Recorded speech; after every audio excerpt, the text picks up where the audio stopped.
Universidad de Antioquia y tienen enfoque principalmente en los macrohongos. Ya han venido haciendo trabajos con hongos microscópicos, hongos de estos grupos, pero digamos que nuestro énfasis especial es en mí. Y pues como lo decía Juli, también hago parte de MACU, que es una corporación ambiental que trabaja básicamente la ecoalfabetización y tenemos un gran enfoque con los niños. De hecho, ya a los niños a través de MACU hemos llevado el reino de los hongos, hemos hecho con ellos procesos de cultivo, entonces también bacano que se enteren de esos procesos. Esta charla, como ustedes ven, se titula Reinos Unidos por el Micelio. De pronto para todos nos da muy claro qué es eso del micelio, pero ya lo vamos viendo alrededor, pues a lo que se extiende de la charla, pero es básicamente esa estructura esencial de los hongos que nos mantienen conectados. Ellos, como nosotros vemos ahí, que su crecimiento es esencialmente subterráneo, hacen un montón de conexiones y alianzas. Por eso esto que dice acá, alianzas poderosas que nos demuestran que la corporación puede llevar al éxito.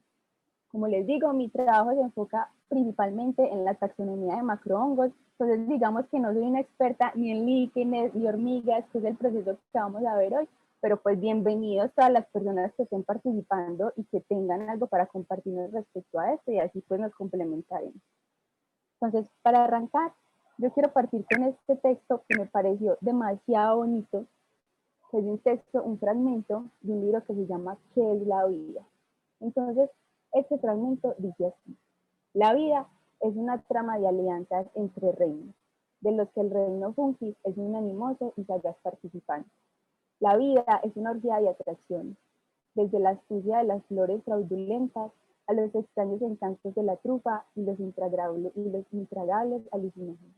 La vida, en forma de hongo, meda en el submundo del suelo, y la pudredumbre tanto como en los paisajes soleados inundados de fotosintetizadores.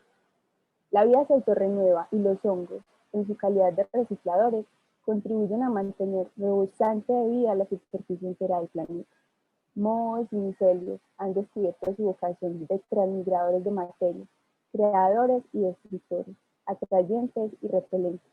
Son parte y parcela de la tierra fría. Entonces yo quiero empezar, como vamos a hablar de los hongos, y de pronto entre todos los organismos vivos, los hongos tal vez no han contado con tanta popularidad como si lo hacen las plantas, los animales.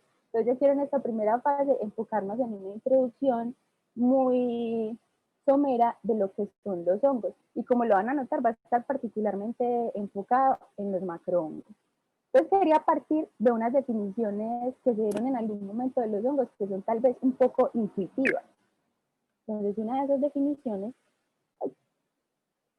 es esta que declaró un botánico francés que nos dice que los hongos son una tribu maldita, una invención del diablo, ideada por él para perturbar el resto de la natura creada por Dios. Los hongos han tenido siempre un contexto muy grande que implica espiritualidad y en esa medida han sido precisamente muy atacados y relacionados con cosas un poco oscuras, como vemos ahí. Otra de las definiciones nos dice: los eruditos medievales que trabajaban en un sistema de 3 reinos sugirieron que eran formas parecidas a sombras, medio muertas, que se extendían entre los reinos mineral y vegetal. Y finalmente está esta definición de un sabio poeta japonés que nos dice: y los hongos eran hongos, son como nadie más en la tierra. Tal vez esta definición puede sonar un poco obvia porque nos está diciendo sí, los hongos son hongos, pero lo que pasa con los hongos es que nosotros no tenemos una concepción de los hongos como tan completa como lo tenemos con otros organismos. Si nosotros decimos a un niño, hey, ¿qué es esto? ¿Qué es una planta? Él seguramente te va a saber asociar ciertas características propias de las plantas. O, ¿qué es un animal? Yo sé que los animales comen esto, que se desplazan. Pero cuando hablamos de los hongos, muchas veces tenemos que recurrir a comparaciones. Es que los hongos son como los animales porque esto, pero también se parecen a las plantas porque esto. Entonces, ahora en estos momentos no hay una concepción tan marcada de lo que es un hongo. Si vos le preguntas a un niño de qué se alimenta una planta, él seguramente te va a decir del sol, aunque no entienda completamente el proceso de la fotosíntesis, pero de qué se alimenta un hongo, por ejemplo.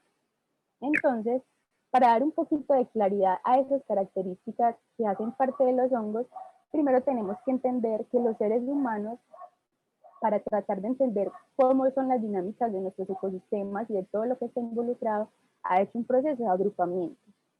Esos agrupamientos se hacen a través de características comunes. Entonces nosotros vamos a encontrar que ciertos organismos que compartían unas características como tener cloroplastos, como hacer fotosíntesis, ser autótrofos, los vamos a agrupar entre las plantas. Que los animales tienen otras características y los hongos otras. Por muchísimos años, los hongos fueron unos organismos que se agruparon con el reino de las plantas. Tal vez por esa similitud de ser estáticos, de no tener movimiento, de estar presente de forma similar que las plantas en los bosques, pero evolutivamente ellos comparten un ancestro inmediato que es más cercano a los animales, que sería básicamente como este nodito que nosotros vemos acá. Eso hace que evolutivamente seamos más cercanos a los animales, perdón, que los hongos sean más cercanos a los animales que a las plantas. Entonces, si miramos en detalle cuáles son algunas de esas características, aquí tenemos como un cuadro comparativo sencillo. Por supuesto, no son las únicas características, pero tal vez son unas que se nos hacen más cercanas. Entonces, cuando miramos la composición de las paredes celulares, vamos a tener que las plantas presentan una pared celular, los animales la tienen ausente y los hongos también presentan pared celular. ¿Qué pasa? Aunque plantas y hongos presentan pared celular, los componentes de esa pared son muy diferentes.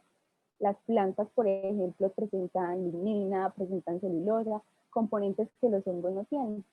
Los hongos, por ejemplo, tienen un componente muy especial que es la quitina. Aunque no es el único en su pared, es una característica que comparte con los animales. Nosotros vemos que los escarabajos o los insectos, algunos insectos tienen un exoesqueleto que es muy duro y esa dureza precisamente se la da la quitina. Entonces, en ese sentido, animales y hongos están compartiendo esas características. ¿Que la quitina en los hongos tiene la misma estructura y la misma forma que representan los animales? No, pero en esencia comparten esa presencia de quitina. Respecto a las sustancias de reserva, las plantas utilizan el almidón como reserva, los animales el glucógeno y lípidos y los hongos también van a presentar glucógeno y lípidos. Referente a la reproducción, es el medio que sirve para la propagación de las especies, las plantas van a presentar una semilla que a su vez tiene un embrión, en los animales hay un embrión y los hongos solamente van a presentar esporas. Y los roles en los ecosistemas, pues como les decía ahorita, sabemos que las plantas son autótrofas y que en esa medida son organismos que en una red trófica cumplen el papel de productores. Los animales el papel de consumidores y los hongos de descomponedores. Por eso es que los hongos se dice que son los recicladores por excelencia, porque ellos van encontrando cosas y se las van digiriendo. Pero ahorita vamos a ver un poquito, no en tanto detalle, de cómo es este proceso de alimentación, de nutrición. Entonces, los hongos tienen una cantidad de formas impresionantemente variadas. Entonces nosotros vamos a encontrar hongos con formas globosas, la típica sombrillita que es como parecida a este que está acá, estos otros alargados, el otro que poros, el otro que láminas, pero en esencia un hongo es básicamente hifas. ¿Pero qué será eso de las hifas?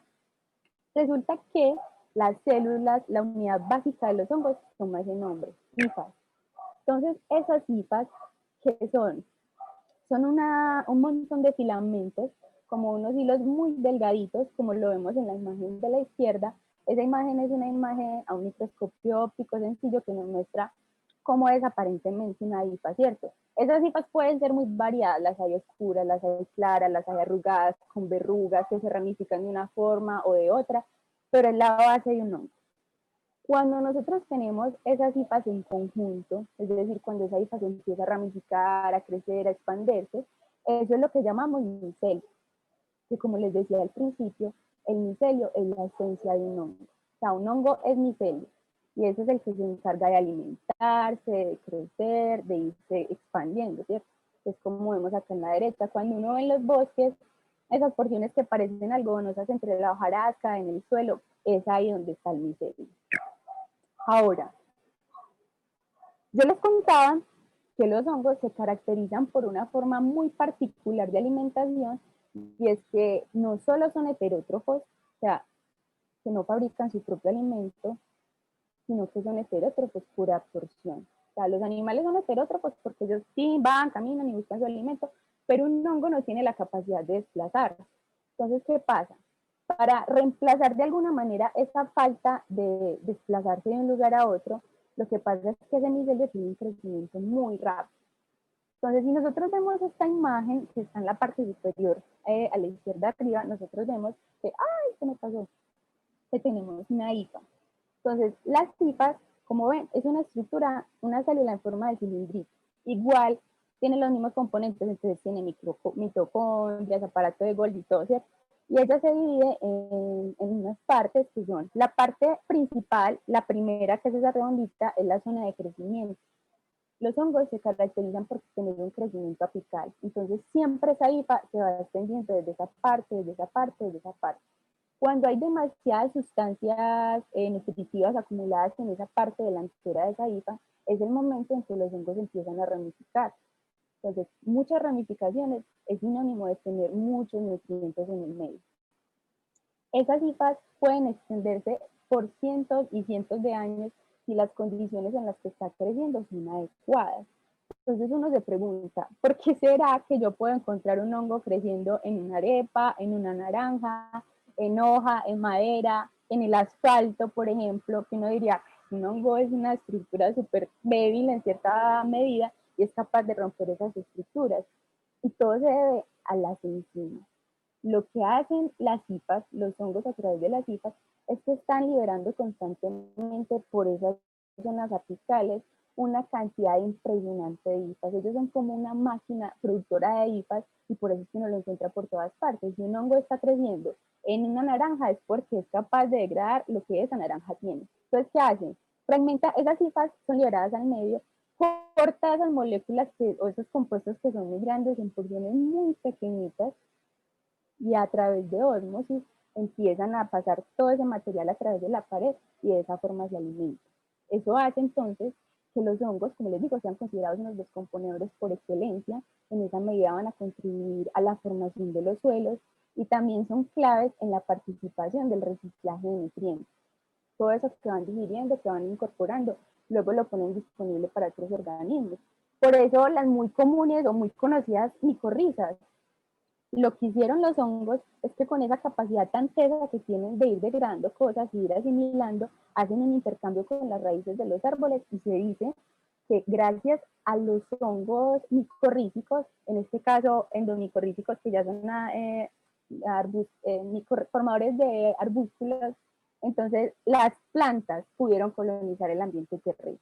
Entonces, este, por ejemplo, es un honguito que creció en la cocina de mi casa. Ustedes ven que ahí tenemos una baldosa y un día yo dije, ¿qué le está pasando por acá? Y resultó que esa baldosa, pues entre esas baldosas estaba creciendo un hongo. Este hongo es Leucocoprimus. Seguramente las esporas que están por todas partes, aunque no sea evidente para nosotros, encontraron las condiciones apropiadas y el hongo empezó a fructificar. Eso que nosotros estamos viendo ahí es la estructura reproductiva del hongo. ¿Qué pasa? Si nosotros no vemos esas estructuras reproductivas, no quiere decir que no haya un hongo presente. Miremos esta imagen. Ustedes ven que acá hay un hongo que es muy bonito, que comúnmente se conoce como estrella de tierra, es Jasper Nixie. Entonces ustedes ven que en la parte basal hay un montón de micelio. Ese es el hongo. Si nosotros hacemos una comparación de los hongos con las plantas, es pensar en un árbol. El árbol, aunque todo el tiempo está en pie, aunque todo el tiempo lo vemos, no todo el tiempo genera frutos. Lo mismo pasa con los hongos. Es como si ese micelio fuera el árbol y esos fruticos, esos hongos, esas estructuras visibles que conocemos como setas, fueran el fruto de ese árbol. Por eso esas estructuras se conocen como cuerpos fructíferos o carpóforos. Entonces, el hecho de que nosotros no lo veamos no quiere decir que no estén ahí, sino que están creciendo subterráneamente. Ellas solo salen o solo generan esos cuerpos fructíferos cuando las condiciones son las adecuadas. ¿Cuáles condiciones? Por ejemplo, la humedad. Teniendo en cuenta que ellos se alimentan a través de esa osmotrofía, van a necesitar un ambiente demasiado húmedo para que ese paso de sustancias a través de su pared pueda ser efectiva. Entonces, cuando llueve, es muy común que empecemos a ver hongos que se van degradando, ¿cierto? ¿Cómo es ese hongo internamente? Más hipas. Por dentro las hipas se diferencian y generan estructuras reproductivas. Eso es lo máximo que se puede diferenciar un hongo internamente. Entonces, lo que tenemos en la parte de abajo van a ser la parte vegetativa del hongo, es decir, esa parte que no está involucrada en la reproducción, y lo que vemos, las setas, va a ser entonces el cuerpo reproductivo, lo que le va a servir a los hongos para dispersar. Los hongos son unos organismos supremamente diversos. Se cree que los primeros organismos más diversos son los insectos, ¿cierto? Y luego le siguen los hongos. Hace mucho tiempo había un estimativo que decía que aproximadamente hay 1.5 millones de especies de hongos en el planeta. Pero ese mismo autor que propuso ese número hace por ahí, que creo que en el 2018 dijo no, ese número es mayor, tiende incluso a acercarse a los 3 millones. ¿Cómo calculan eso? A través de extrapolaciones. Digamos que no es muy preciso, pero en alguna manera es una forma de estimar esa diversidad. Entonces dice, por tantas plantas hay tantos hongos, entonces listo, hagamos una extrapolación global. Si hay tantas plantas, ¿cuántos hongos hay? Más o menos por ahí va la cosa. Entonces aquí lo que vemos es una división de todos los grupos grandes que pueden haber de hongos. Y nosotros el día de hoy nos vamos a enfocar en los dos de arriba, que se dice Filoascomicota y Filoasciomicota. Como ustedes ven, es llamado el subreino Discaria y son conocidos también como los hongos superiores, como los más derivados en toda esa historia evolutiva, con los hongos que vemos más abajo. ¿Cuáles son entonces las características de esos hongos Ascomicota y Basidiomycota? Estos grandes grupos se agrupan, valga la redundancia, por sus estructuras reproductivas. Entonces vamos a encontrar que en los Ascomicota las estructuras reproductivas van a ser como unos saquitos que guardan internamente sus esporas, mientras que los Basidiomycota las tienen expuestas como si fuera un pedestal. Entonces esa es la principal diferencia entre estos dos grupos. Morfologías supremamente variadas, supremamente diversas. Todos estos que estamos viendo acá comparten la característica de presentar vacíos, aunque los veamos súper diferentes. Entonces los hay globosos, los hay como estos de la derecha que tal vez son los que se nos hacen más típicos con lamelas. En esa parte es donde van a estar las esporas y que es la parte reproductiva de ese hongo. Este del centro en la parte de abajo, que es un hongo con una morfología bastante rara llamado acero de rubra. Si ustedes ven, él tiene una porcioncita cafecita pegajosa, es allí donde están las esporas y se caracteriza por tener un olor muy fuerte y entonces dispersado por moscas. A la izquierda, en la parte de abajo, este blanquito, yo creo que lo tengan bien en la cabeza, que tiende a tener unas formas que se le agrupan como coraloides. Hay un grupo grande que son los hongos coraloides, obviamente es una agrupación no natural, como para decir, listo, estos tienen estas mismas formas, hagamos un paquetico con eso. Ténganlo en mente porque ahorita les voy a contar algo con eso. Y las variadas morfologías que presentan también los Ascomicota. Estas son entonces las estructuras reproductivas y si ustedes ven estos disquitos, ahorita que veamos los líquenes, van a ver que hay una gran semejanza ahí. Entonces, arranquemos con estos procesos simbióticos. Yo quise traer el ejemplo de los líquenes y de las hormigas cortadoras porque tal vez esos ejemplos son los que se nos hacen más cercanos, porque muchas veces, muy seguramente todos en algún momento de nuestra vida hemos visto o un líquen o unas hormiguitas arrieras con las hojitas en la hojita. Entonces, ese nombre líquenes ha entrado un poco en desuso porque son un grupo artificial. Es decir, los líquenes, todos esos organismos capaces de construir ese tipo de estructuras, no comparten un origen común. O sea, han venido desde diferentes grupos y se han dado la convergencia de generar estas formas o estos procesos de liquenización. Por eso se dice que la forma más correcta de llamarlos es hongos liquenizados. Entonces, ¿qué es el proceso de hongos liquenizados o qué es lo que abarca eso? Eso es en esencia un proceso simbiótico. Entonces, la simbiosis es una interacción muy estrecha entre organismos generalmente de grupos muy diferentes.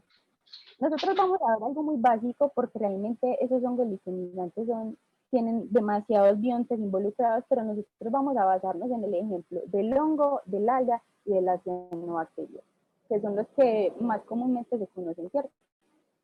Entonces, esta simbiosis, este proceso simbiótico, esa unión tan estrecha entre estos organismos, se ha demostrado que es uno de los estilos de vida más importantes en el filo de los hongos Ascomycota, pero también es conocida para algunos Basidiomycota.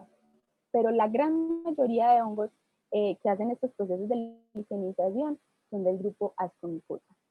Su origen se remonta aproximadamente hacia el Devónico, que eso nos traduce en 416 millones de años, pero la radiación, o sea, el momento en el que más se diversificaron y que empiezan a ser muy similares a los líquenes de hoy día, se dio en el Jurásico y en el Cretácico, hace 200 a 146 millones de años. Entonces, ¿qué pasa con los líquenes? Que los simbiontes que están involucrados van a desarrollar unas estructuras muy complejas en situaciones ambientales que normalmente no serían favorables para ellos en soledad. ¿Qué quiere decir? Que si esa alga que está incluida en ese líquen y ese hongo que está incluido en ese líquen tuvieran vidas separadas, las dinámicas o las estructuras que generarían serían diferentes. Entonces, esa adaptación o ese proceso de adaptación a esa unión permite que los líquenes puedan estar en ambientes muy diferentes. Ellos pueden soportar temperaturas demasiado altas y temperaturas demasiado bajas como el nitrógeno líquido y permanecer con vida. ¿Esto qué quiere decir? Que van a tener una amplia dispersión y entonces eso es sinónimo de que la evolución liquénica es un verdadero éxito evolutivo, porque van a estar habitando espacios que en soledad no lo hubieran logrado. Los líquenes también tienen una capacidad muy tesa que es entrar en criptobiosis. La criptobiosis, que es un proceso en el que el metabolismo de los organismos involucrados se va disminuyendo considerablemente, como si se quedara estático en el tiempo. Esa criptobiosis es una respuesta a condiciones a veces muy adversas u hostiles, y entonces eso hace que los líquenes tengan un crecimiento muy lento, porque claro, yo estoy en un lugar y empieza a haber un cambio de temperatura muy teso, entonces me quedo quieto, paro todos mis procesos metabólicos y cuando las condiciones otra vez son óptimas o adecuadas, vuelvo a crecer. Entonces el crecimiento de este tipo de organismos, a diferencia de los hongos, pues ya los hongos sin proceso de liquenización, es muy lento. Esto ha servido, por ejemplo, para que los líquenes sean utilizados en procesos de datación. La verdad no sé qué tan eficiente sea, pero esto consiste en que ya líquenes a los que se les ha estudiado demasiado todo su proceso de desarrollo y han hecho como unas escalas de medida o de proporciones de cuánto crecen en cuántos años sirvan para dar indicaciones de desadaptación. Entonces, no sé, esta tumba la encontraron, no sé si hace cuántos años, pero vieron que esta especie de líquen estaba creciendo allí, entonces dicen, según el radio de crecimiento que tenga ese líquen, puede ser que, esta tumba lleva por ahí 100, 200 miles de años en haber existido. Pilas que esta criptobiosis es muy tesa porque pueden ser procesos que paren el metabolismo por meses o incluso por años. Entonces, los líquenes son organismos que son demasiado longevos. Para que se dé entonces la formación de esos líquenes, tiene que haber un proceso de morfogénesis. ¿Qué es ese proceso de morfogénesis? Cuando se empieza a formar esa estructura tálica típica de los líquenes. ¿Qué pasa acá? Resulta que en la biomasa de los líquenes, la mayor cantidad de biomasa corresponde al hongo implicado. Entonces, estos líquenes que nosotros vemos acá son estructuras vegetativas, es decir, un hongo que liqueniza no está extendiendo su micelio, extendiéndolo como lo veíamos en los otros hongos, sino que ese micelio se convierte en esas estructuras. ¿Cómo vieron que pasó eso? Ellos dicen que hay un proceso de ramificación muy intenso en el que las hifas en el estado vegetativo se empiezan a como aglomerar o a pegar, entonces engrosan mucho las paredes, esas paredes generan una capa como adhesiva que hace que se puedan unir esas hifas y dan origen a esas estructuras tálicas tan complejas. Se dice que esta capacidad de convertir ese micelio vegetativo en una estructura tan compleja es una innovación evolutiva clave para hacer posible la vida de los líquenes. ¿Cómo se hace ese proceso de morfogénesis? Esto solo va a arrancar en el momento en el que el alga involucrada en esta simbiosis haga contacto con las hifas de este hongo. Solo a partir de este momento empieza a darse ese crecimiento. Entonces, ¿qué pasa? Las algas entran en contacto, el hongo empieza a generar todo ese proceso de crecimiento de hifas y las algas de forma asexual se van reproduciendo internamente en esta simbiosis. Entonces, lo que nosotros vemos a la derecha es una especie de líquen en su estado tálico que ya ha generado pues todo su desarrollo o todo su proceso de crecimiento. ¿Qué pasa? Que hay algo que se llaman como las soluciones de reproducción vegetativa. Los líquenes tienen la capacidad de generar estructuras de dispersión asexual, o sea, basadas en forma vegetativa, a partir de unas estructuras que se llaman soredios y otras estructuras que se llaman isidios. Estos soredios son como lo que nosotros vemos en el margen de este líquen amarillo, y los isidios, aunque no se ven con mucha claridad, son estos cilindritos que uno ve. Entonces, estas dos estructuras son básicamente un alga que está recubierta por micelios. ¿Qué facilita esto? Que los hongos, que el líquen, perdón, al momento de dispersarse, se disperse tanto el alga como el hongo. Entonces, ya una vez cae ese soredio o ese isidio, empieza a crecer el organismo en simbiosis. ¿Qué pasa? Que en estos procesos de reproducción vegetativa o en estos procesos de reproducción de la alga, entonces dicen, ahí tal vez el hongo está siendo un poco egoísta, porque lo que se cree es que los hongos suprimen en el alga esa capacidad de reproducirse de forma sexual. Eso implica que si no me voy a reproducir de forma sexual, mi material genético va a ser el mismo. Voy a estar generando clones que van a tener el mismo material genético. ¿Qué ventaja implica esto para el hongo que está liquenizando? Al inhibir esa capacidad sexual del alga por parte del hongo, está garantizando que ella no va a tener muchas variaciones y que de esta forma el hongo va a mantener controlado la fisiología completa del líquen. Por eso se dice que los hongos en este caso entonces tenderían a ser un poco egoístas. A diferencia, bueno, esto no pasa en todas las algas, hay algunas excepciones que tienen la capacidad de reproducirse sexualmente, pero lo normal es que la alga siempre haga un proceso de propagación clonal, porque eso requiere un proceso de reconocimiento, ¿cierto? No es que cualquier alga que entre entonces se va a volver y se va a unir a esa simbiosis y va a crear un líquen, no. Esas algas se ha encontrado que en su capa, en su pared, tienen ciertas proteínas que el hongo reconoce y es ahí cuando se forma ese tal. Han visto que ese proceso de liquenización puede ser opcional. A veces sí, a veces no, como es el caso, tampoco es algo muy común, ¿cierto? Como es el caso de este hongo que es Schizopyron albicans, que si nosotros vemos la imagen al lado izquierdo, estamos viendo que el hongo está creciendo en soledad, solito, pero en la imagen del lado derecho ya empieza a ver la presencia de ciertas algas. Se cree que esta forma facultativa de liquenización puede estar mediada en gran medida por el medio en el que está creciendo ese hongo. Si hay carencia de nutrientes, obviamente va a ser más benéfico que yo me una a alguien más, pero si tengo todo bien, pues ahí quedó, ¿cierto? Se cree que esta forma, esta liquenización opcional es como una forma análoga a los primeros procesos de liquenización que se dieron en el proceso de la evolución. Entonces, yo les decía que se debe tener cierto proceso de reconocimiento cuando el alga va a hacer contacto con el hongo liquenizante, pero entonces hay alguien que propuso una hipótesis de la simbiosis adaptada al hábitat.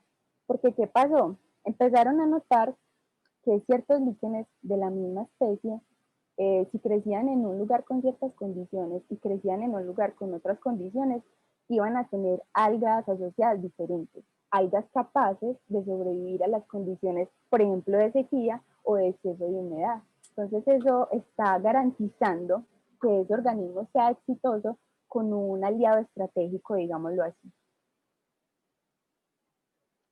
¿Qué pasa? Que en esta simbiosis, en este proceso simbiótico, no solamente están involucradas algas o cianobacterias, que son esas bacterias capaces de fotosintetizar, sino que también están involucradas otro tipo de bacterias muy diferentes a esas cianobacterias. Entonces, ¿qué pasa? En esta simbiosis, en esta unión de todos estos organismos, básicamente esos organismos capaces de hacer fotosíntesis los vamos a llamar fotobiontes, es donde entran las algas, las cianobacterias.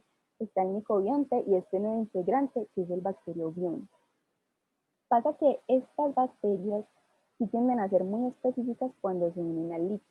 Entonces, se dice que la ubicación en el líquido de estas bacterias es a través de una película acuosa que se genera encima del líquido y ahí entran a hacer interacción estas bacterias con el resto de la estructura. Porque, ¿qué pasa?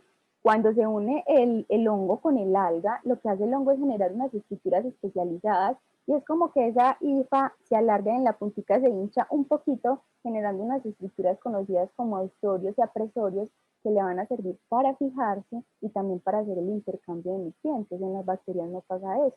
De hecho, se cree que la lluvia muchas veces es una presión selectiva para las bacterias que están presentes en esta simbiosis. Solamente las bacterias capaces de mantenerse adheridas a ese talo van a ser las más exitosas en esta simbiosis.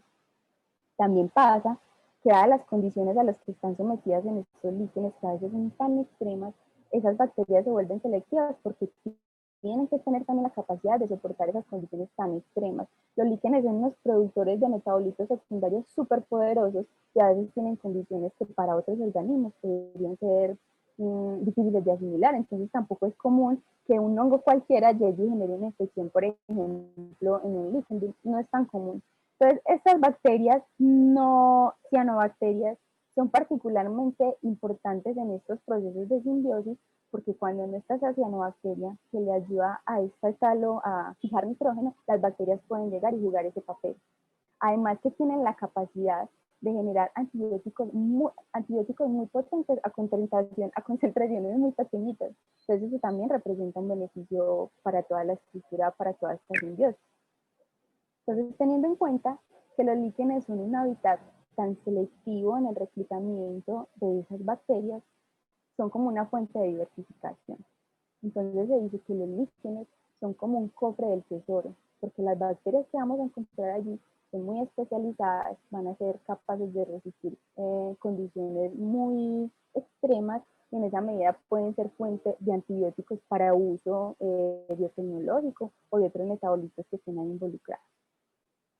Entonces, eso por parte de esa interacción de hongos liquénicos con algas, con cianobacterias y con bacterias. Hay otro ejemplo de simbiosis donde están involucrados los hongos que para mí es una cosa hermosa. O sea, uno sí ha escuchado que las hormigas arrieras, que para uno son detestadas por las implicaciones que tiene, por ejemplo, en los cultivos, dice, sí, ellas cultivan hongos, y me dice, uy, qué peso. Primero uno tiene la idea intuitiva de que cuando ellas cogen esas hojitas es porque se la van a comer. Luego nos cuentan, no, es que no se la van a comer, es que van a cultivar un hongo con eso. Pues yo cuando escuché eso por primera vez, de entrada me sorprendí. Pero me sorprendí aún más cuando descubrí todo lo que hay detrás de este proceso de cultivo. Entonces arranca así. Se dice que el cultivo de las hormigas, pues las hormigas cultivadoras de hongos, ese proceso existe alrededor de hace más de 50 millones de años. Es decir, nos llevan una ventaja gigante a nosotros en la agricultura, porque se estima que más o menos la agricultura por parte de nosotros los seres humanos inició hace más o menos 10.000 a 12.000 años, ¿cierto? Pero las hormigas llevan 50 millones de años cultivando hongos.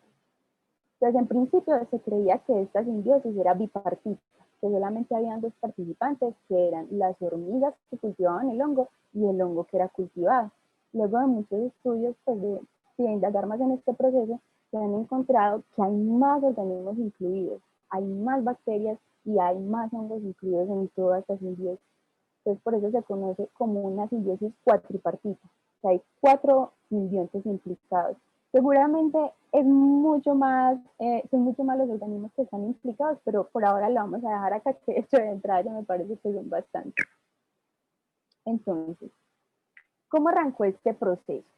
Se cree que estas hormigas cultivadoras en algún momento facultativamente encontraron un hongo de vida libre y empezaron a hacer un proceso de cultivo que resultó ser muy exitoso para ellas y ahí empieza esa historia de que hace 50 millones están cultivando hongos.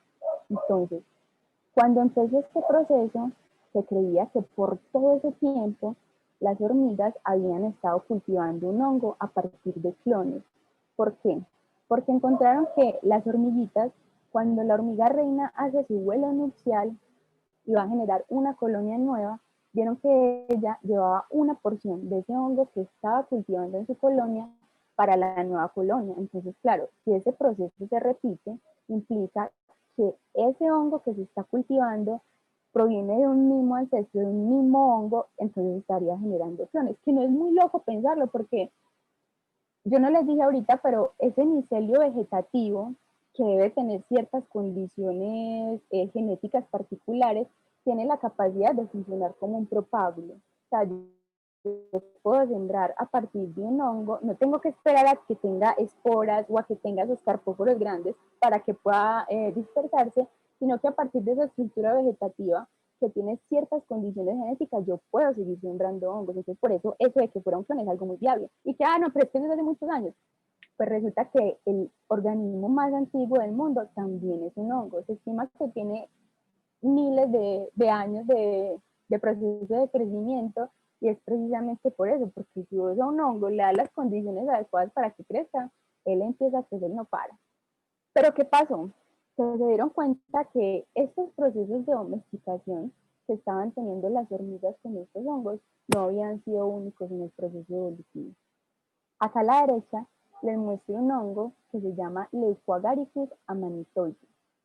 Este Leucoagaricus es para que nos hagamos una idea mental de cómo es la estructura de ese hongo o ese grupo de hongos emparentados que ya siembran. Este hongo es un carpóforo muy grande, pues evidentemente, pero cuando uno identifica hongos, uno siempre se basa en esta seta, en esa parte visible, en esa parte reproductiva. Entonces, cuando empezó este proceso de conocer el cultivo de hongos por hormigas, no había forma de saber de qué especie se trataba, porque cuando yo tengo un micelio no tengo las herramientas suficientes para decir, mira, es esta especie. Entonces, solamente cuando llegaron las herramientas genéticas y se le empezaron a hacer procesos de extracción de genes a estos micelios que se cultivaban por años, vieron que estaban habiendo procesos de domesticación con otras especies diferentes de hongos. ¿Qué quiere decir esto? Que no hay un único hongo cultivado, que no hay un único clon que era de muchos años que se cultivaba, sino que en este proceso entran muchas más especies. Entonces, como les decía ahorita, estas hormiguitas tenían la capacidad de mantener su cultivo en el tiempo a través de la propagación que se denomina vertical, porque iban pasando de colonia a colonia a colonia. Pero también vieron que esa presencia de ciertas especies podía ser pasada de hormiguitas de colonias vecinas. Entonces también había una propagación horizontal de esos hongos. Entonces, este modo de propagación sugiere la hipótesis de que los hongos aquinos, o sea, los hongos cultivados por estas hormigas, que no les dije, que esas hormigas cultivadoras son de una tribu que se llama Acine, donde todas tienen la capacidad de cultivar hongos. Son clones antiguos que han coevolucionado estrictamente con sus huéspedes. Pero entonces yo les decía, esa domesticación continúa, no es solamente una especie lo que cultivan estas hormigas. Entonces, una especie de hormiga puede tener diferentes cultivares.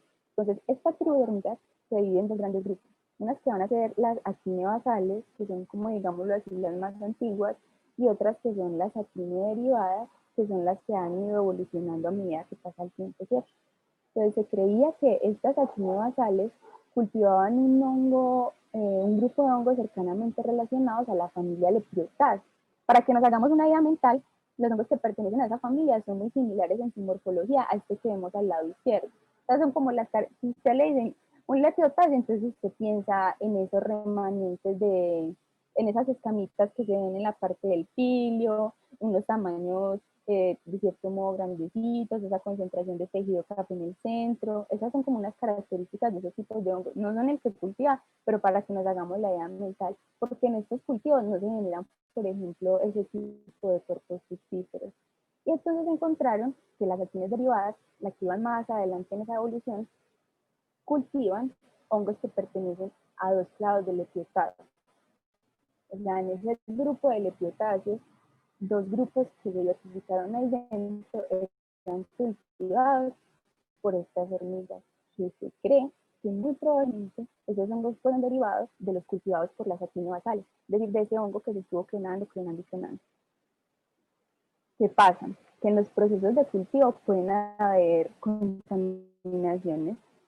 Por ejemplo, hoy día se está sonando mucho el proceso de cultivo de hongos por parte de nosotros, de los seres humanos, y un punto clave en ese proceso de cultivo es precisamente el control de los contaminantes. Cuando uno cultiva un hongo, tiene que tener todo sumamente aséptico. Entonces, que lo voy a cultivar en pasto, pues entonces ponga ese pasto a hervir por horas para que traten lo posible de quitarles todas las bacterias y hongos presentes. Que tiene que usar un autoclave, entonces esos procesos que uno diría que son de una asepsia extrema, estas hormiguitas fueron capaces de hacerle frente. Pero ¿qué encontraron? Que había un hongo muy específico que estaba contaminando estos cultivos de las hormigas. Ese hongo se conoce como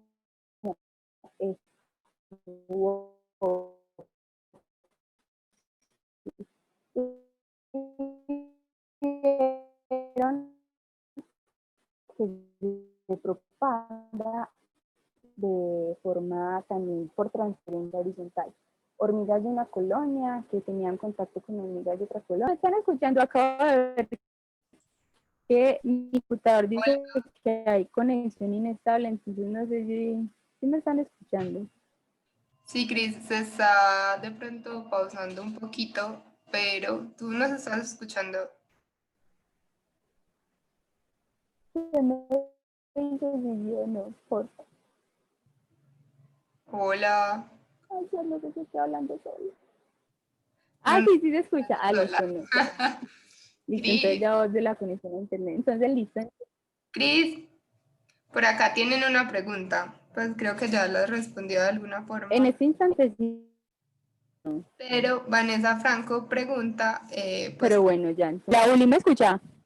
Hola. Hola. hola. Hola.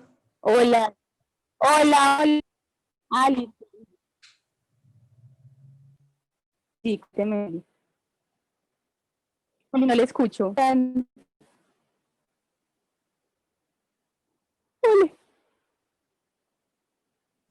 Cris, está súper entrecortada la conexión.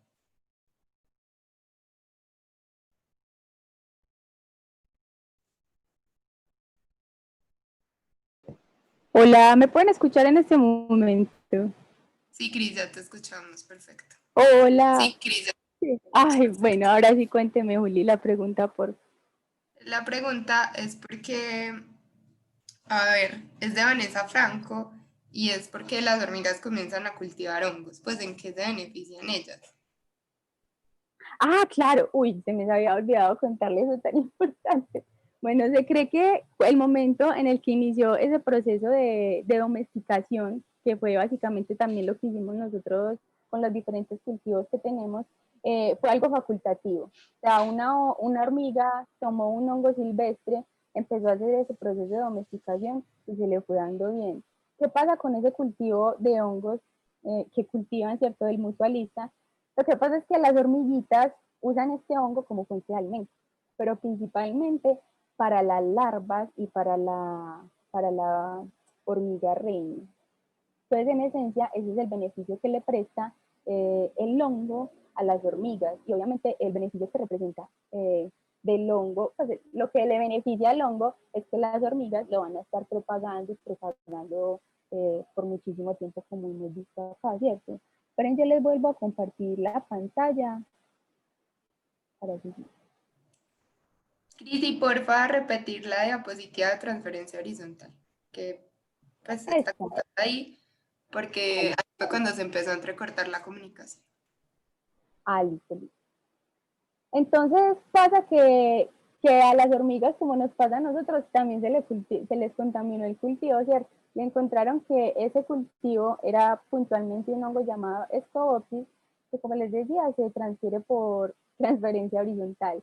Hormigas de una colonia a la otra van pasando partes de ese micelio y se van incorporando a ese, a, esa, a ese jardín de hongos que se llama. Pero entonces, ¿qué pasa?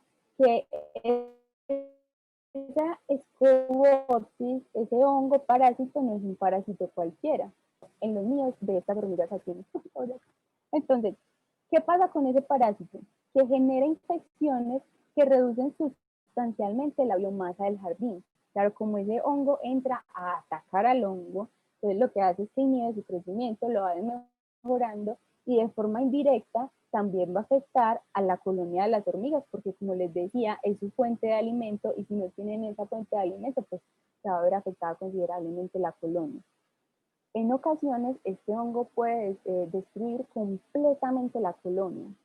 De hecho, una de las hipótesis que sugieren esos diferentes procesos de domesticación de hongos de grupos muy diferentes, es eso, que a veces a las hormigas se les destruía sus colonias por el ataque de ciertos hongos, o tal vez esa cepa que estaban cultivando no representaba cosas tan positivas. Y de esa forma fueron incluyendo hongos de otros grupos en sus procesos de cultivo. ¿Qué pasa con Scopopsis? Este hongo está cercanamente relacionado a una familia que se llama Hippocreaceae. Yo creo que muy probablemente ustedes han visto que hay unos honguitos que crecen de una forma diferente. Eso pasa mucho en la manita. Hay unas amanitas que son atacadas por un hongo llamado hipomisis. Ese hipomisis hace precisamente parte de la familia Hippocreaceae. Entonces ese hongo lo que hace es que ataca las fructificaciones, esos carpóforos de los hongos, e inhibe su crecimiento. Si nosotros vemos un hongo que está siendo atacado por hipomisis, nunca va a expandir su pilo para que hiperficie por sino que se va a quedar aquí, entonces lo están inhibiendo. Entonces, ¿qué pasa? Como vieron que Scopopsis está, se cree que entonces ese parasitismo de Scopopsis se originó como un parásito de hongos leucocoprináceos de diálisis, hongos que estaban en esas simbiosis junto con la domesticación. Cuando las hormigas empezaron a hacer ese proceso de domesticación, resultó que venía de la simbiosis a lo largo del tiempo, esa hipótesis que ya vamos a ver. Resulta que en esos procesos de domesticación han habido cambios tanto en las hormigas como en los hongos que se cultivan. Claro, porque estamos hablando de un proceso coevolutivo, pues constantemente han habido cambios. Eso se refleja también en los 4 linajes principales que se encontraron de Scopopsis.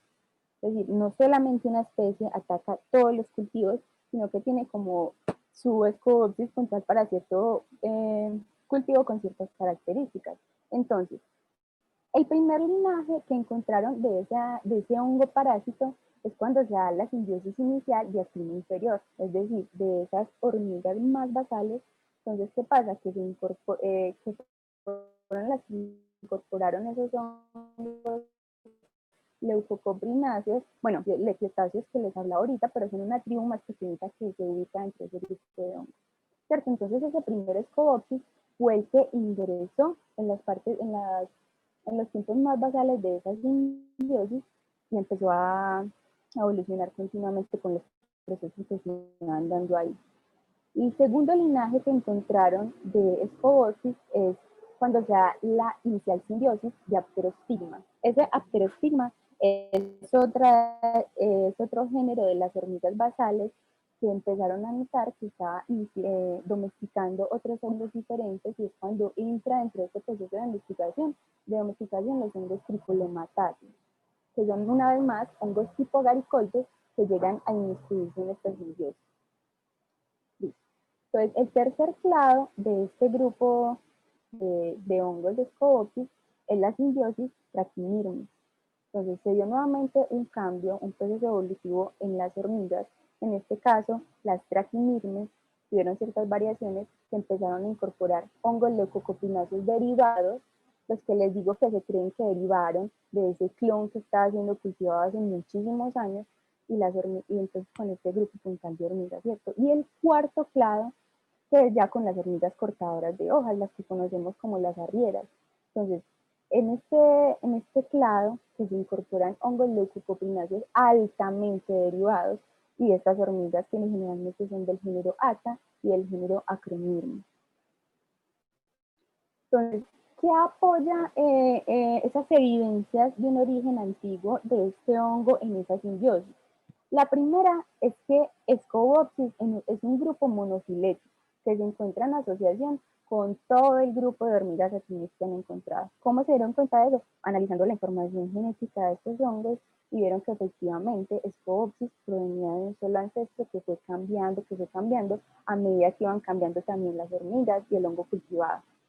Segunda evidencia, con comparaciones filogenéticas que se hicieron con las hormigas y sus cultivos, puede indicar que la evolución de este parásito, como les digo, ha sido paralela. Y finalmente, con con los análisis filogenéticos de Scobopis, vieron que era diferente morfológicamente, que había cambios en sus genes, es muy larga, ¿cierto? ¿Qué pasa? Las hormigas, los integrantes de esa simbiosis, encontraron una estrategia para hacerle frente a ese hongo que estaba contaminando. Entonces aquí llegan las bacterias al rescate. Cuando estaban analizando todos esos cultivos, esas colonias, detectaron que en las hormigas había algo particular, y era que ciertas hormigas tenían asociadas a ellas unas bacterias, pero se dieron cuenta que habían unas diferencias, que en las hormigas más basales, de las que hablábamos ahorita, esas bacterias se ubicaban debajo de las patas delanteras de las hormigas, mientras que en las hormigas más derivadas, esas bacterias se ubicaban justo debajo de lo que se conoce como la propleura. Entonces, ¿qué se dieron cuenta? Empezaron a hacer procesos de aislamiento y enfrentaron a esas bacterias con el hongo Scobopis y con hongos diferentes de otros grupos, con hongos atróficos, o sea, hongos capaces de degradar materia en descomposición, y con hongos que generalmente son atacados por antibióticos, ¿cierto? ¿Y qué pasó? Que esas bacterias... Hola, Juli. Cris, por acá Decime. nos está preguntando de qué manera es el ¿Qué pasó? Verónica. Otra vez se cortó. No. Cris, sí, estás un poquito entrecortada, pero es una pregunta. Te interrumpo por una pregunta. Bueno, ahora sí. ¿De qué manera qué? Otra vez, ¿de qué manera o cómo es el proceso en que las hormigas le dan a las hojas para que tengan las condiciones ¿Cuál es la pregunta? crezca el hongo? Cris. Ah, bueno, listo. Escuché la pregunta. No me están escuchando a mí. Sí, sí, Hola. a Sí, veces un listo. poquito, te queda entrecortada. Es para hablarnos un poquito, es que no vi la pregunta a tiempo. Listo, entonces pasa que ese proceso de las hormiguitas de llevar esas hojas hacia el hongo, entonces es esencialmente, eso es como un proceso de fermentación, ¿cierto? Entonces, lo que hablábamos ahorita.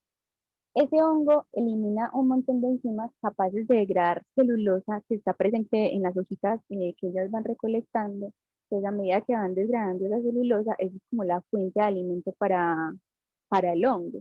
Entonces, en esencia, si ellas llevan las hormigas, el hongo las degrada con sus enzimas celulolíticas y ya se van incorporando todos esos nutrientes de todas esas compuestos que le ofrece la hoja al hongo.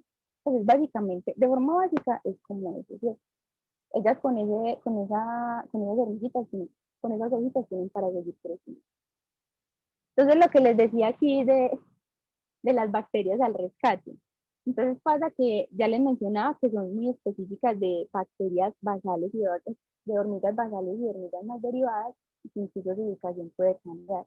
Entonces encontraron que esa bacteria, que son unas bacterias llamadas actinomycetas, eran específicamente inhibidoras de crecimiento de Scobopis, porque como les dije, no sé si lo escucharon, pero hicieron pruebas con otro tipo de hongos. O sea, en laboratorio cultivaron Scobopis con la bacteria, hongos aprofíticos con la bacteria, otro tipo de hongos que generalmente son susceptibles a antibióticos con la bacteria, y vieron que ninguna de esos otros organismos eran inhibidos por estas bacterias, mientras que Scobopis sí.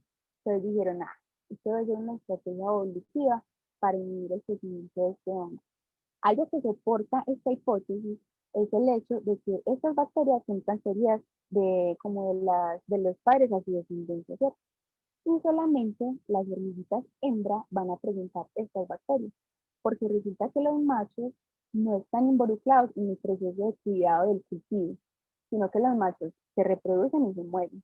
Entonces ya quedan solamente las hormigas, y las hormigas hembras que van a estar encargadas de cuidar el cultivo, son las que van a presentar esas bacterias.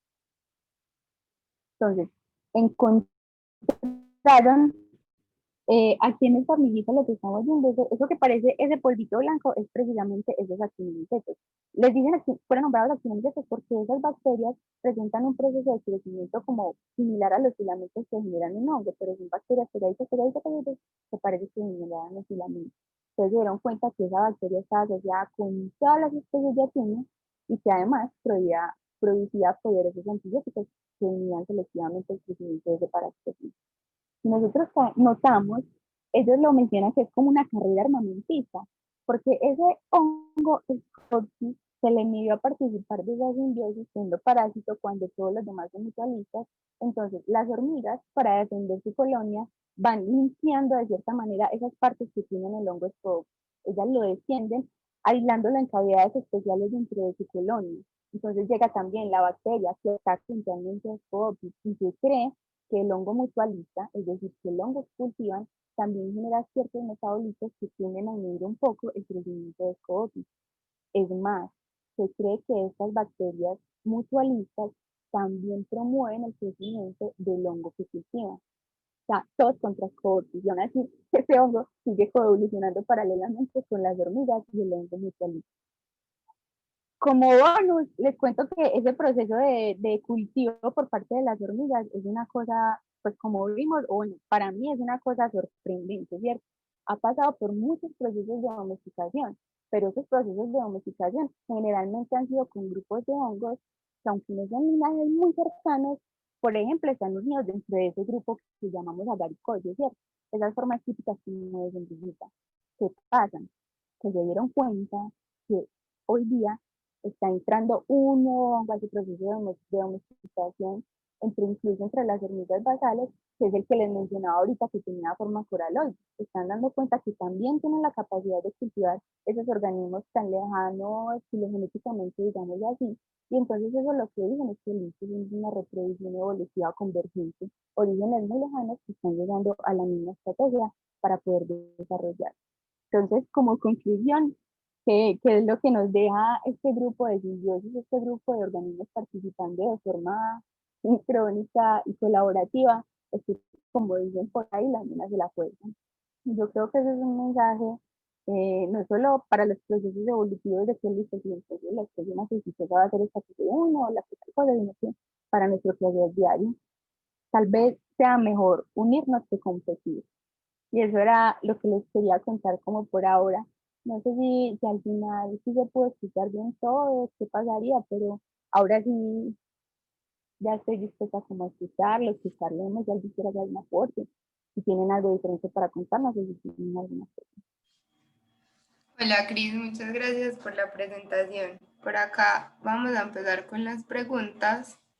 Esta es de Dalian Felipe y quiere preguntar sobre las posibilidades de utilizar hongos y sus diferentes simbiosis para procesos de bioremediación ambiental. ¿Sabes algo de Sí, esa pregunta está muy bacana.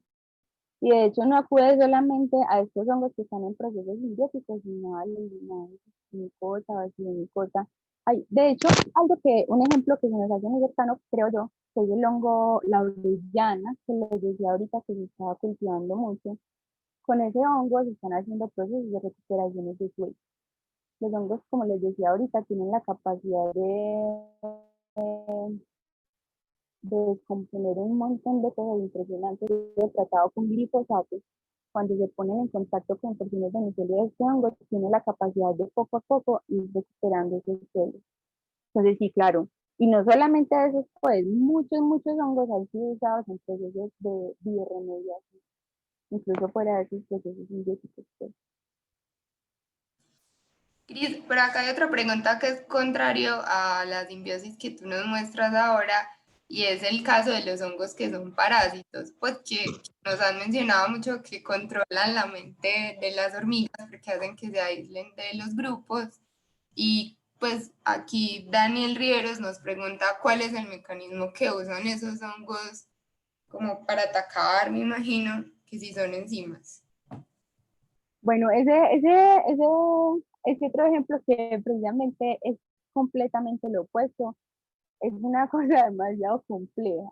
Es súper compleja compleja que pues yo les voy a dar como unos punticos ahí claves para quien quiera las siga dando, pero ahí está inmerso procesos bioquímicos muy fuertes, por ejemplo, están inmersos procesos genéticos, pero entonces lo que pasa es que esos hongos que son del grupo, pues comúnmente digamos las inclusión de córdices, que precisamente lo que hacen es volver a las hormigas zombies, y es porque ellos invaden la hormiga y lo que hacen ellos es que estratégicamente llevan a la hormiga a un punto ideal donde ellos se puedan reproducir. Entonces, ¿qué pasa? Ellos empiezan a invadir las hormigas, que no las matan de forma inmediata, sino que progresivamente su domicilio va creciendo y tratan de llevarlas, como les digo, a un punto estratégico que generalmente es el sotobosque, porque en el sotobosque, digamos que las condiciones de humedad son las ideales para que ese hongo se pueda establecer. Entonces pasa que una vez está allí, encontraron que esos hongos, que es muy loco porque empiezan a crecer en la cabecita de la hormiguita y a dominar los movimientos musculares que tienen, a dominar los movimientos mandibulares de la hormiga. Entonces, ¿qué hacen? Empieza a crecer de forma tal que la hormiga haga presión sobre una hoja y ya no se puede acercar nuevamente. Cuando la hormiga ya hace presión sobre esa hoja, está agarrada, estática, el hongo ya puede dar vía libre, empieza a crecer en la forma que quiera y aquí la hormiga. Pues es una forma muy básica de llamarlo porque como les digo, ese proceso la verdad es que es muy, muy, muy complejo, pero va más o menos por ahí. De hecho, esos hongos que tienen la capacidad de parasitar hormigas, ese grupo de córdices, fueron probados para tratar de hacer un biocontrolador con las hormigas arrieras. Pero esas hormigas son tan tesas, porque de hecho se les llaman superorganismos, que ni siquiera con esos biopreparados que hicieron basados en córdices lograron como darle mate a ese proceso simbiótico o a ese cultivo de hormigas. Bueno, Cris, por acá tenemos otra pregunta de Jessica, que nos dice que es súper chévere la charla y le da curiosidad que después de tanto tiempo con esta dinámica, Scopsis, me corrige si lo estoy diciendo mal, no haya desarrollado resistencia, que si has leído algo al respecto. Uy, no, la verdad es que no, eso sí no lo tengo claro ahí, casi se las estoy viendo. Pero al parecer, yo no sé, yo se lo pensé yo de Madrid, tengo muy peso, pues lo quieren sacar y le sigue, presente en ese sentido, y fue evolucionando con los demás integrantes, pero no sé, la verdad, esa parte sí se la estoy. Y todos te están mandando muchos mensajes, pues creo que los estás viendo ahí, que les gustó mucho la charla. Y por acá, Natalie Botero te pregunta que qué recomendaciones nos podrías dar con respecto al cultivo de hongos en casa. Ah, bueno, cultivo de hongos en casa, uy, eso sí es otra historia. Si quiere la compañera Natalie, si quiere me deja su correo, yo tengo una carpetita y que me quieran pues, donde he reunido mucha información sobre el cultivo de hongos en casa y es muy factible, con medidas, digámoslo, un poco rústicas, no es necesario estar en laboratorio, nosotros podemos generar procesos de cultivo. Como les digo, en esos procesos de cultivo la clave es la asepsia. O sea, uno tiene que ser muy cuidadoso cuando está haciendo sus cultivos caseros, pero sí hay técnicas que son muy básicas que seguro lo van a permitir. Pues que no las cuento ya porque sería una historia muy larga, ¿cierto? Pero de una me mandan un correo y yo les mando toda la información y les cuento un poquito ahí de cómo es ese proceso de cultivo en casa, que es una cosa brutal. Pues, o sea, ustedes ver crecer un hongo, ver seguir todo ese proceso de desarrollo, es una cosa que enamora. Además que van a tener alimento de calidad. Chicos, entonces quienes estén interesados en esta información nos pueden escribir al correo de Colebol, ya lo voy a poner en el chat, o dejarnos su correo aquí en el chat y nosotros lo compartimos con Cristina. Ah, excelente, súper. Ah, no, pues qué bueno que les haya gustado, pues fue algo muy básico, pero yo creo que lo bacano de estas charlas es que nos dan como una ventanita y ya uno desde su quehacer, desde su cotidianidad, sin tener que ser biólogo o estar inmerso en el mundo de la ciencia, pues puede acercarse a este tema. Entonces yo creo que eso era mi intención, como que digamos que los hongos son unos organismos brutales y que además hay unas estrategias entre la naturaleza que es una cosa así impresionante, sorprendente. Pues para mí fue sorprendente.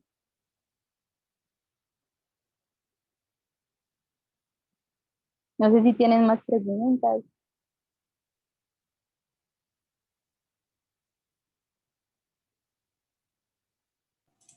Todos nos dejaron un montón de mensajes ya con los correos, pero no sé si alguien tiene otra pregunta. Por acá, si quieren, pueden activar el micrófono y ustedes la pueden hacer. ¿Será que Listo. se me pasa alguna? No creo. Pero todos si quieren que nos mandes la información de cultivar hongos en casa. Pero entonces, Cris, ¿qué hongos se pueden cultivar, por ejemplo, en la casa?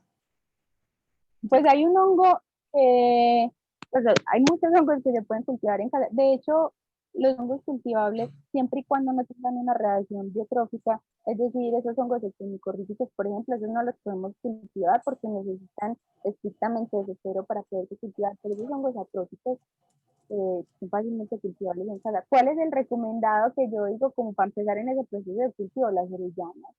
Las orellanas, que es el pleurotus, esos hongos crecen casi con lo que ustedes le pongan. Nosotros hemos hecho ensayos en casa, los hemos hecho con paz. De hecho, el trabajo de grado fue con mi amiga del alma que cultiva, hicimos ese proceso de cultivo con condiciones físicas que también les puedo pasar esa información. Pero entonces la orellana sería clave para empezar. Nosotros la hemos puesto a crecer, como les decía, en pasto, lo hemos puesto a crecer en ese ritio que queda del café, de ese café que no es instantáneo, sino que el que hay que prensar, ¿cierto? Que no sé cómo, no me acuerdo cómo se llama ese ritio, pero solo con eso, nosotros lo pusimos ahí los honguitos a crecer y ya le empezó a crecer. Obviamente hay condiciones nutricionales básicas, ¿cierto? Que se regulan por las proporciones carbono-nitrógeno. Eso es lo básico que hay que darle en orden. Carbono y nitrógeno. Pero, por ejemplo, con ese polvito que les digo de café, llevé una. Alguna vez ese porcioncita cuando ya cosechamos, lo pusimos a crecer en suelo en una matera, lo enterramos, lo tapamos y hongos nos salieron. Entonces pueden empezar con el cultivo de pleurotus, que es una especie muy agradecida y que ha tenido un largo proceso de domesticación también.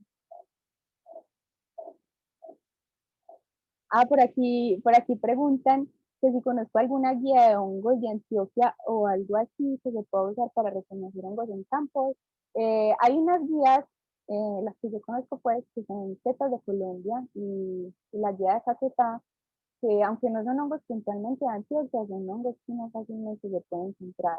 Hay una guía de hongos de Antioquia, pero es muy viejita, pero creo que no está en línea.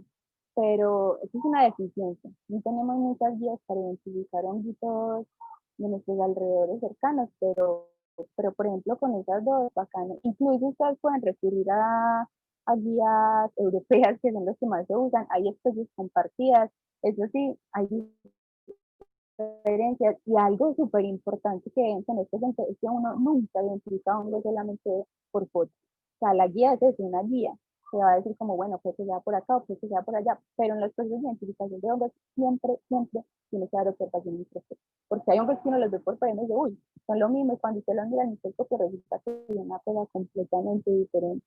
Y en esa misma medida también cero recomendado comer hongos de los cuales no tengamos total certeza de identidad.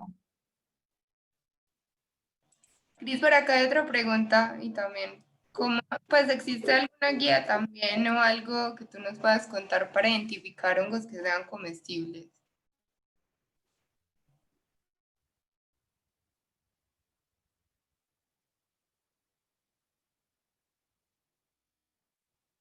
En los hongos no hay una característica de comerlos. Eso ha sido un proceso que se ha dado por ensayo y error.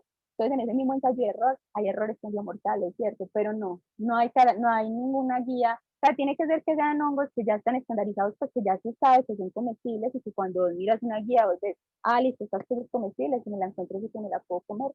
Pero no hay ninguna característica en los hongos visible, morfológica, que te diga, si tiene esto o esto, si es este color o esto, me lo puedo comer. Todo ha sido un proceso de ensayo y error.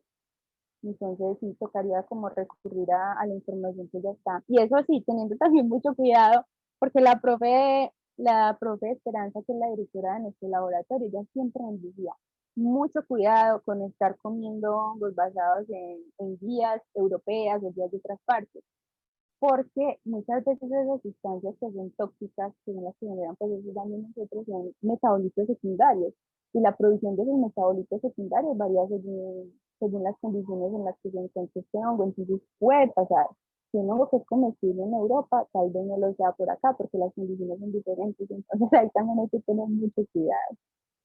Pero pues esto lo digo para hacer cuidados, pero tampoco para que nos asustemos, porque la cantidad de hongos comestibles es muchísimo más alta que la cantidad de hongos que tienden a ser tóxicos o venenosos. Pero sí, pues hay que tenerle mucho respeto al consumo de hongos silvestres. También hay otra pregunta por acá sobre hongos, ya en otro contexto, y es la relación espiritual que se le atribuye a los hongos, pues como cuál es esa relación espiritual. Pues, ¿qué piensas tú de esa relación espiritual?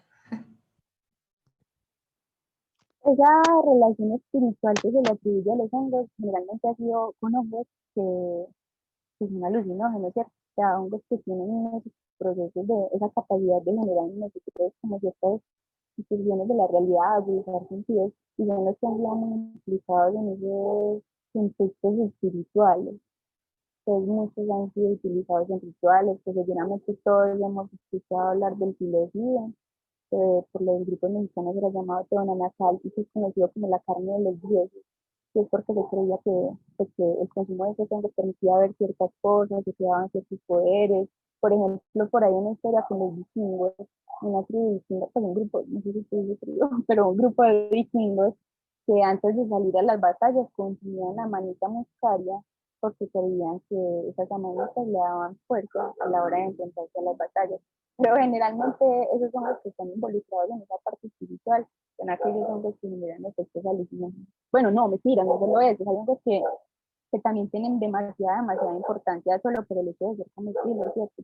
Pero sí tiende a ser más como por ese lado. También hay unas historias muy bacanas, también material disponible para el que quiera sobre esa relación espiritual con los hombres.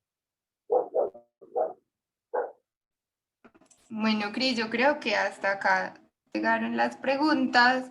Pues aquí también nos preguntan si pues si queda la grabación del conversatorio y Jessica les contó que todas las grabaciones de estas charlas están disponibles en el canal de YouTube.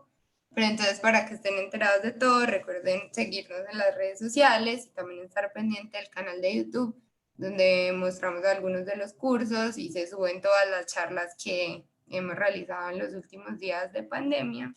Y bueno, muchas gracias a todos, muchas gracias, Cris, estuvo muy chévere la charla, aprendimos mucho de hormigas y de hongos. Acompañadas. Entonces yo les haré llegar sus correos a Cristina para que ella les pueda compartir la información. Muchas gracias a todos. Que estén muy bien. Chao.